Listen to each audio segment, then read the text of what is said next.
உலகநாதன்கிற சாதாரண வியாபாரியோட மனைவி உமையாள். அவளுக்கு பட்டணத்தில் போய் வாழணும்னு ரொம்ப நாளாக தீராத ஆசை இருந்துச்சு. உலகநாதன் ஓவியம், இசை இந்த கலைகளிலெல்லாம் வல்லவனாக இருந்தா. உலகநாதன் தன்னோட கிராமத்தில் இருந்த வீடு வயல்களை எல்லாம் விற்று பணமாக்கிட்டா. அவன் தட்டுமுட்டு சாமான்களை எல்லாம் ஒரு ரெட்டை மாட்டு வண்டியை வாடகைக்கு பேசி அதில் ஏற்றிட்டா. அதில் அவனும் உமையாளும் ஏறி உட்காந்துட்டு பட்டணத்துக்கு கிளம்புனாங்க. கொஞ்ச தூரம் போனதும் அந்த வண்டியோட அச்சு முறிஞ்சு போச்சு. அதை கவனித்த வண்டிக்காரன் உலகநாதனையும் உமையாளையும் சட்டுன்னு இறக்கி விட்டு வண்டியை அங்கேயே நிறுத்தினான். கொஞ்ச நேரத்துக்கெல்லாம் எதிர்ப்புறத்திலிருந்து ஒரு ரெட்டை மாட்டு வண்டி வந்துச்சு. வண்டிக்காரன் அந்த வண்டியை நிறுத்தி அதில் இருக்கிறவங்க கிட்ட தன் வண்டியோட அச்சு முறிஞ்சதை சொல்லி ஏதாவது உதவி செய்யுமாறு கேட்டான். வந்த வண்டியிலிருந்து ஒரு மீசைக்காரர் இறங்கி வந்தார். அவர் இதில் யார் வந்தாங்க, அவர் எனக்கு தெரிஞ்சவராக இருந்தால் கண்டிப்பாக உதவுறேன்னு சொல்லிட்டே உலகநாதனை நோக்கி வந்தார். உலகநாதனும் அவரை பார்த்துட்டே இவரை எங்கேயோ நான் பார்த்துருக்கிறேனேன்னு நினச்சான். பேசினதுலேருந்து 2 பேரும் பள்ளியில் ஒன்றா படித்தவங்கன்னு தெரிஞ்சிட்டாங்க. வந்தவரோட பேர் குருசாமி. அவர் பட்டணத்தில் தான் இருக்கார், பெரிய பணக்காரர். குருசாமி உலகநாதன் கிட்ட, நண்பா, நான் இப்போ அவசர வேலையாக போயிட்டு இருக்கேன். பட்டணத்தில் என்னோட வீட்டு முகவரியை கொடுக்குற, நீ அங்கேயே தங்கியிரு. நான் திரும்பி வர 2 மாதம் ஆகும். அதனால் என்ன, நான் வந்து ஒரு நல்ல வீடாக பார்த்து அதில் உங்களை குடி வைக்கிற. இப்போ அடுத்த கிராமத்துக்கு போய் வேறொரு வாடகை வண்டியை அனுப்பி வைக்கிற. அது வர வரைக்கும் நீ இங்கேயே இரு. ரொம்ப நாட்களுக்கு அப்புறமா ஆருயிர் நண்பனை இப்போ தான் சந்திக்கிற. இந்த உதவியை செய்யாமல் போவேனா என்ன அப்படின்னு சொன்னான். உலகநாதனுக்கு ரொம்ப சந்தோஷம். குருசாமி உலகநாதன் கிட்ட விடை பெற்றுட்டு கிளம்புனான். அப்போ உமையாள், பட்டணத்தில் உங்களுக்கு இப்படி ஒரு நண்பர் இருப்பதா என்கிட்ட சொல்லவே இல்லையேன்னு கேட்டா. அதுக்கு உலகநாதன், பல வருடங்களுக்கு முன்னாடி நானும் குருசாமியும் ஆறுமுகமும் ஒன்றா ஒரே பள்ளியில் படித்தோம். நாங்கள் 3 பேரும் உயிர் தோழர்கள். பள்ளி படிப்பு முடிஞ்சதோ அவங்க 2 பேரும் பட்டணம் போயிட்டாங்க. அதுக்கப்புறம் இப்போ தான் நான் குருசாமியை சந்தித்தேன்னு சொன்னான். அப்படின்னா உங்களோட இன்னொரு நண்பர் ஆறுமுகமும் பட்டணத்தில் தான் இருக்காரான்னு உமையாள் கேட்டா. அதுக்கு உலகநாதன், ஆமாம், ஆனால் ஆறுமுகத்தை பற்றி கேட்டப்ப குருசாமி வேண்டா வெறுப்பாக பதில் சொன்னான்.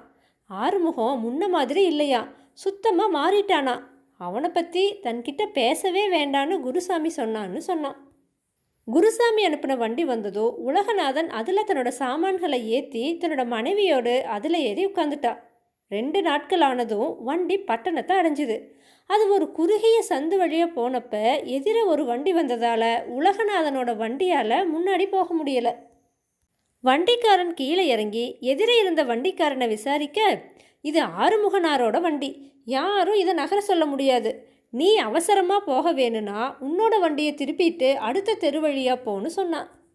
வண்டிக்காரன் வந்து உலகநாதன் கிட்ட விஷயத்த சொல்லவே உலகநாதனும் அந்த ஆறுமுகனார் யாருன்னு பார்க்கறதுக்காக போனான். அவன் வேற யாரும் இல்லை, அவனோட பள்ளித்தோழன் ஆறுமுகன்தான். நண்பர்கள் 2 பேரும் ஒருத்தரை ஒருத்தர் அடையாளம் கண்டுட்டு மகிழ்ச்சியோட பேசிட்டாங்க. அவங்களோட பேச்சு குருசாமியை பற்றி போகவே ஆறுமுகம் அதுக்கு, ஆமாம், அவன் இதே ஊரில் தான் இருக்கா. ஏதோ பணம் சம்பாதிச்சிட்டானாலும் என்னை போல பெரிய பணக்காரன் ஒன்றும் இல்லை. அதனால் அவனுக்கு என் மேலே பொறாமதான்னு சொன்னான். அது மட்டும் இல்லாமல் ஆறுமுகம் உலகநாதன் கிட்ட, நான் நாளைக்கு வெளிநாடு போக திட்டமிட்டேன். என்னோட நண்பன் நீ வந்துட்டதுனால கொஞ்சம் நாட்களுக்கு தள்ளி போடுறேன். உன்னை என்னோட கணக்கன் சொக்கன் என்னோட வீட்டுக்கு அழைச்சிட்டு போவான் அப்படின்னு சொல்லி சொக்கனை அழைச்சி, சொக்கா இவரை என் வீட்டு வரைக்கும் கொண்டு போய் விட்டுட்டு வான்னு சொல்லி உலகநாதனோடு அனுப்பி வச்சான். உலகநாதன் சொக்கனை அழைச்சிட்டு தன்னோட வண்டி நின்ற இடத்துக்கு போனான். ஆறுமுகத்தோட வண்டி முன்னாடி நகர பின்னாடி உலகநாதனோட வண்டி போச்சு. சொக்கன் அதுக்கு வழிகாட்டி ஆறுமுகத்தோட வீட்டு வாசலில் வண்டியை நிறுத்த சொன்னான். அதுக்கப்புறமா அவன் வீட்டு வரைக்கும் கொண்டு போய் விடத்தான் என்னோட எஜமானர் சொன்னார். உங்களை இங்கே விட்டுட்ட, என்னோட வேலை முடிஞ்சிருச்சு அப்படின்னு சொல்லி திரும்பி போயிட்டா. இதை பார்த்து உலகநாதன் திகைச்சு போனான். அதுக்கப்புறமா அவன் தன்னோட மனைவியை அழைச்சிட்டு அந்த மாளிகைக்குள்ளே போய் வாசல் கதவை தட்டுனான். கதவை திறந்துட்டு ஆறுமுகத்தோட மனைவி வந்தா. உலகநாதன் அவகிட்ட, நீங்கள் ஆறுமுகத்தோட மனைவி தானேன்னு கேட்கவே அவளும் கடுகடுப்போட, ஆமாம், யார் நீங்கள், என்ன விஷயம் அப்படின்னு முகத்தை சுழிச்சிட்டு கேட்டா. உலகநாதனும், நான் ஆறுமுகத்தோட நண்பன், உங்கள் கணவர் என்னை இங்கே அனுப்பி இங்கே தங்க இருக்க சொன்னாருன்னு சொன்னான்.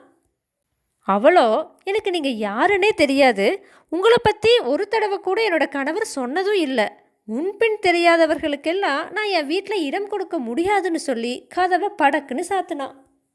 இது பார்த்த உலகநாதன், அம்மா, உங்களோட கணவன் என்ன கணக்கன் சொக்கனோடு தான் அனுப்புனான். அவனோ எங்களை வாசல் வர விட்டுட்டு போயிட்டான்.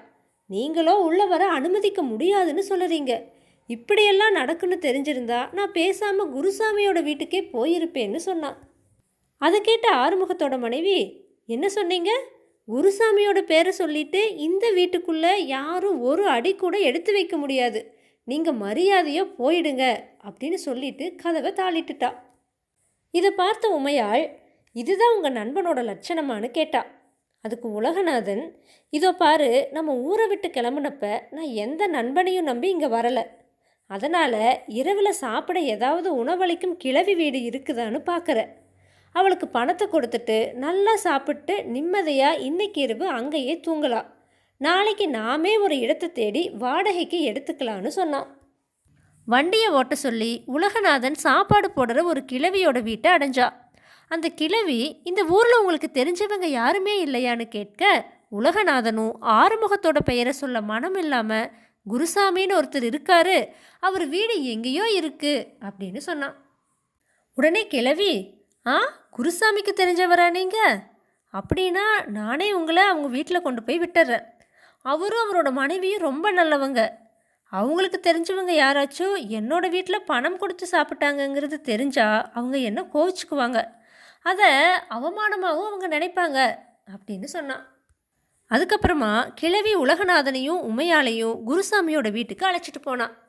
உலகநாதன் தன்னோட பெயரை சொன்னதுமே குருசாமியோட மனைவி, ஓ, நீங்கள் அவருடைய பள்ளி நண்பர் உலகநாதர் தானே, உங்களை பற்றி அவர் நிறைய சொல்லியிருக்காரு, வாங்க, அவர் உங்ககிட்ட சொன்னபடியே அவர் வர வரைக்கும் இங்கேயே தங்கி இருங்கன்னு சொன்னான். அந்த சமயத்தில் ஆறுமுகம் அங்கே ஓடோடி வந்து உலகநாதனை பார்த்து, நண்பா, என் வீட்டில் நடந்ததையெல்லாம் கேள்விப்பட்டேன், ஏதோ நடந்துருச்சு, அதுக்காக மன்னிச்சு என்னோட வீட்டுக்கு வான்னு சொன்னான். அப்போ உலகநாதன் கொஞ்ச நேரம் யோசிச்சு, இல்லை ஆறுமுகம், நான் குருசாமியோட வீட்லேயே இருந்துடுறேன்னு சொன்னான். ஆறுமுகம் பல முறை தன்னை மன்னித்து தன்னோட வீட்டுக்கு வந்து விடும்படி உலகநாதன் கிட்ட சொல்லியும் அவன் அதுக்கு சம்மதிக்கவே இல்லை. உலகநாதன் வரலைன்னா அவனுக்கு இடைஞ்சல்கள் செய்ய போவதா ஆறுமுகம் மிரட்டி பார்த்தான். அப்பவும் உலகநாதன் மசியலை. வேதாளம் இந்த கதையை விக்ரமாதித்தன் கிட்ட சொல்லி, மன்னனே, ஆறுமுகம் தன் நண்பனுக்காக தன் அயல்நாட்டு பயணத்தை தள்ளி போட்டும் தன் மனைவியோட தவறுதலுக்காக பல முறை மன்னிப்பு கேட்டும் உலகநாதன் அவனோட வீட்டுக்கு போகாமல் எதுக்காக குருசாமியோட வீட்டிலேயே இருக்க தீர்மானிச்சான்? பெரிய பணக்காரனான ஆறுமுகம் உலகநாதன் ஆரம்பிக்கிற வியாபாரத்துக்கு உதவி இருப்பானே, குருசாமியோ தன்னோட அவசர வேலையை பிறகு கவனிக்கலாம்னு நினைக்காம தன் முகவரியை உலகநாதன் கிட்ட கொடுத்து அனுப்புனானே, இருவரில் சிறந்த நண்பன் யாருன்னு உலகநாதன் யோசிக்கலையா? இதுக்கு தக்க பதில் தெரிஞ்சிருந்தும் நீ சொல்லலைனா உன்னுடைய தலை சுக்குநூறாக வெடித்து விடும்னு சொல்லுச்சு. இதை கேட்ட விக்ரமாதித்தன் வேதாளத்துக்கிட்ட, உலகநாதன் நல்லா யோசிச்சு தான் முடிவெடுத்தான். ஆறுமுகம் தன்னுடைய ஆடம்பரத்தை காட்ட நினைச்சானே ஒழிய உலகநாதனை பற்றி அதுக்கு முன்னாடி நினச்சி கூட பார்த்ததில்லை. தன்னோட மனைவி கிட்ட அவனை பற்றி சொன்னதும் இல்லை. உலகநாதன் அவனுடைய வீட்டுக்கு வர முடியாதுன்னு சொன்னதும் மிரட்டியும் பார்த்தான். அதுக்கும் உலகநாதன் மசியலை. அதுக்கு காரணம் அவன் குருசாமியை தன்னுடைய உண்மையான நண்பன்னு நினச்சது தான். உலகநாதனோட வண்டியச்சு ஒடிந்து கிடந்தப்ப வேற வாடகை வண்டியை குருசாமி அனுப்பி வச்சான். தான் இல்லாத போது கூட தன்னோட வீட்டில் தான் வர வரைக்கும் தங்கி இருக்க சொன்னான். தன்னோட நண்பர்களை வெளியிடங்களில் சாப்பிட விடாமல் தன்னோட வீட்டுக்கு வந்து சாப்பிட ஏற்பாடு செஞ்சுருந்தான். தினமும் அவன் தன்னோட மனைவி கிட்ட உலகநாதனை பற்றி சொல்லி அவனோட சித்திரங்களையும் நாட்டு பாடல்களையும் புகழ்ந்து சொன்னான். அதனால் ஆறுமுகத்தை விட குருசாமி 1000 மடங்கு மேலான நல்ல நண்பன். அதனால தான் உலகநாதன் குருசாமியோட வீட்டில் தங்க முடிவு செஞ்சால் இது சரியான முடிவேன்னு சொன்னார். விக்ரமாதித்தனோட இந்த சரியான பதிலால் அவருடைய மௌனம் கலைஞ்சுது. அவர் சுமந்து வந்த வேதாளம் உயர கிளம்பி போய் மறுபடியும் முருங்கை மரத்தில் ஏறிடுச்சு. தன்னோட முயற்சியில் சற்றும் மனம் தளராத விக்ரமாதித்தன் மறுபடியும் முருங்கை மரத்து மேலே ஏறி அதில் தொங்கிட்டு இருந்த வேதாளத்தை பிடிச்சு கீழே இறக்கி மீண்டும் நடக்க துவங்கினான்.